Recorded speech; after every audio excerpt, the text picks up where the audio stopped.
Al Amin dafa mel ni France day moom xanaa lii mooy wane ne France nag am na doole de.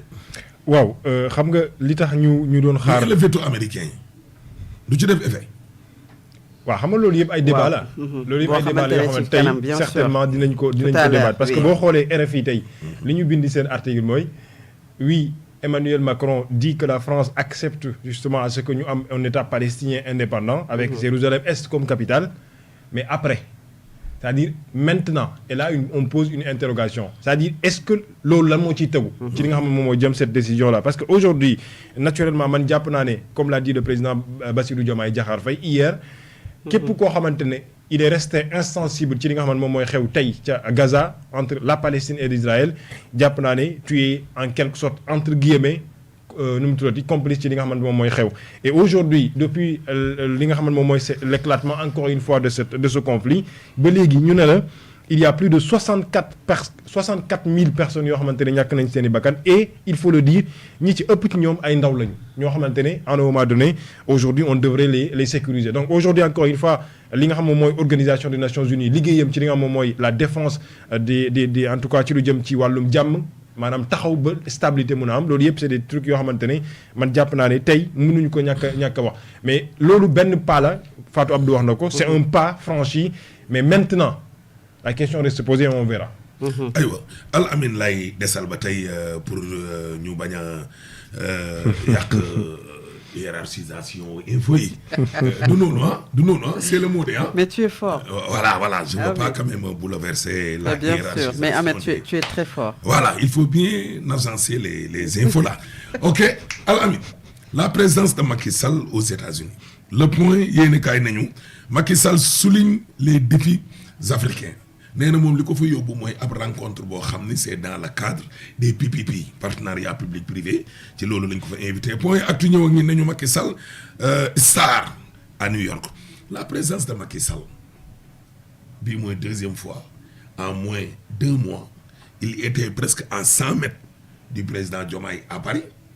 ci benn hôtel jarul ñuy dellu si waat ci loolu maa ko fi waxoon am ñu nekkoon fii di xataraayu bi yoon aussi mu demaat encore Nations Unies New York encore Nations Unies encore Diomaye ne fa mu ne fa la présidence de Macky Sall ji nii ban njàngat nga ci mën a def yow. waaw je pense que déjà il faut ñu xam ne. Macky Sall. kooku lu ñu yaatal ci deuxième partie bi la dégg nga. waaw mais très rapidement rek. ba pour ma Fatou Abdou jël ci kii. mais il faut ñu xam ne d'abord. Macky Sall dafa am ci fondation bi mu bokk. muy moo Ibrahim. te fondation boobu tey dafa am cër bu ñu ko joxaat moom Macky Sall. loolu nekk benn mbir. beneen mbir bi mooy il faut ñu xam ne Macky Sall ak lépp luy mënti doon c'est une personne très considérée ci li nga xam moom moo jëm ci organisation yi ni mel à l'image de l'organisation des Nations Unies parce que bokk na ci ñi nga xamante ni ñoom ñoo porté le plaidoyer pour que Afrique am siège ci li nga xam moom mooy le G20 donc loolu nekk benn mbir beneen bi nag mooy. compte tenu de statut yooyu yëpp il a été ancien président de la République du Sénégal quand même pendant 12 ans. donc compte tenu de statut yooyu yëpp. mën nañu nangu aujourd'hui wala en tout cas mën na justifier entre guillemets li nga xamante moom mooy la présence de Macky Sall ci sama xalaat bu gàtt. beneen bi nag mooy le quotidien point actu qui dit que Macky est la star à New York comment parce que aujourd'hui bu fekkente ne image yu ñu gis moo am des Sénégalais yoo xamante ne ñu ngi gàttanu Macky Sall di ko tàccul. mais aujourd'hui Ahmed boo demee États-Unis di nga gis ñoo xamante ne dinañ la tàccu donc pourquoi à travers cela on veut faire de Macky Sall une star sur quoi. mais Fatou mii rek Milan barki démb mais dañ ko war di photo ak moom daal di koy sàmm doon star. boppam da lay wax nii. yëgali. donc man je pense que loolu bëgg a indiwaat beneen débat la ci li nga xam moom moo jëm ci sphère politique gu Sénégal Macky a été présent pour un sujet déterminé mais def na li nga xamante moom moo ko fa indi woon dem na mais je pense que ça n'en vaut même pas la peine à ce que ñu toog. di ci débat ci li nga xam moom moo jëm ci wàllum politique parce que ça n'a absolument rien de voir avec ci li nga xam moom moo jëm ci wàllum politique. mais malheureusement boo xoolee Ahmed fii ak suba yooyu gis ñeneen ñoo xamante nañ ko yëkkati ci wàllu politique. ils vont dire que Macky est en train de faire l'ombre mais contexte bi ñun dañu demoon jëli Ablaye Wade Versailles. qu'est-ce qu'il nous dit man bëgguma gêner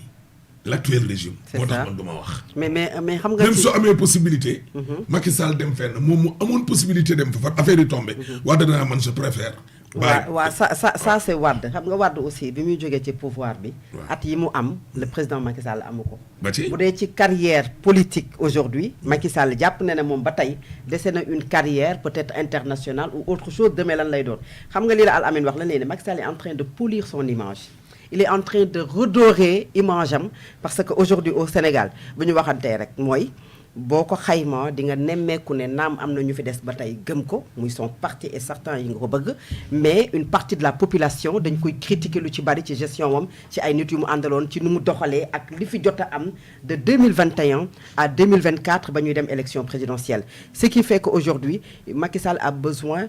d'asseoir benn légitimité et pour cela da ngay nemmeeku ne il multiplie les voyages maanaam li muy tukki bari na li muy participer ci ay sommet bari na li muy dem ci ay rencontres internationales bari na waaw pour loolu amet pour defaraat image am pour que li nga xamante ne moom la jàpp ne xëy na moom dafay nekk loo xam ne dana ko tilimal ci li ñuy wax aujourd'hui même par rapport à la reddition des comptes par rapport ak les scandales yi nga xamante ne c'est sous son régime nu mu defaraatee image am man jàpp naa ne bokk na aujourd'hui ci li tax aujourd'hui muy dem ci ay rencontres yu bari et même di fa fekkante ak le président de la République mais aussi du koo xamante ne dafa ñëw pare nii aussi boo seetloo doxalinam di nga xam ne il est différent d'Abdou Diouf bi nga xam ne après dafa dem fi nga xamante ne moom mooy francophonie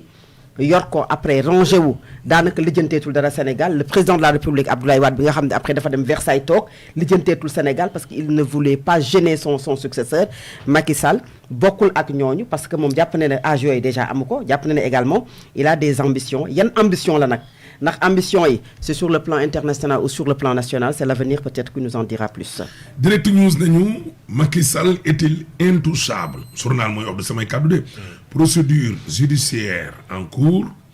doomam ji lii doomam ji lee 200 et quelques milliards dañ koy toppee moo ko ab groupe am benn ñaar événement wu 2021 2023 journalu Pape Diogoy Faye bi ne juróom-ñetti fukki doomu aadama ñoo ci dee ak yeneen waaye Macky moom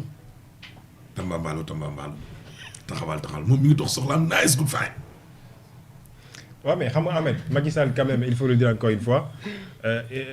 jàpp ma ne il est intouchable mais quand même am na loo xamante ne procédure la pour ñu mën a yegg ci moom. aujourd'hui déjà laataa ñuy dem ci haute cour de la justice il faut d'abord ñu établir li nga xam ci assemblée nationale pour lu jëm ci accusation nu mu tuddati haute trahison loolu benn mbir la. donc jàpp naa ne et waxoon naa ko ci ay jamono bi nga xamante ne Guy Marius Sagna mu ngi ko doon wax naan il faut vraiment ñu indi Macky Sall pour tëj ko moo waxoon ne loolu mbëbëtam la xalaatam la gis-gisam la mais ce n'est pas une mince affaire et c'est pas aujourd'hui la ñu koy def mu sotti tey parce que li nga xam moom mooy procédure bi moom moo gudd mais aujourd'hui ñi muy poser ay questions mais sénégalais yu bëri noonu lay poser ay questions parce que bu xoolee ñu ne la gouvernance su Macky Sall ci deuxième mandat am rapport Cour des comptes génnee ne leen lii ak lii loolu ay mbir la yoo xamante ne aujourd'hui des sénégalais demandent des comptes et quand on demande des comptes naturellement mënuñu ñàkk a yegg ci Macky Sall boo xoolee li nga xamante moom mooy xew ci ñi nga xamante ne ñoom ñoo àndoon ak moom tey ñu leen di tudd ci ay mbir jàpp naa ne Macky Sall à un moment donné on se pose la question lan moo waral yooyu mënu woon jóg est-ce que nekkul woon kudd bi mu tegoon ci li nga xam ne moom mooy yenn ci ay dossiers ak ay rapport beneen bi mooy doomam nga xamante ne aujourd'hui ay saa yu ñu xëyee rapport bi génnee ay mbir yu bees donc loolu yëpp ay questions la yoo xamante ne xëy na c'est des questions légitimes yi tax aujourd'hui ñuy laajte lan moo tax jusque là demaguñu vers la personne de Macky Sall mais encore une fois je le dis je le répète il n'est pas intouchable parce que nul n'est au-dessus de la justice. On a vu des anciens présidents yoo xamante ne finalement ils ont accroupi dans des prisons mais loolu du procédure bu yomb loolu du procédure boo xamante ne ay fan wala ay weer lañ koy def. aywa kon nag mbokk yi ma ngoog Fatou Abdou xam naa ne ci après xibaar yi.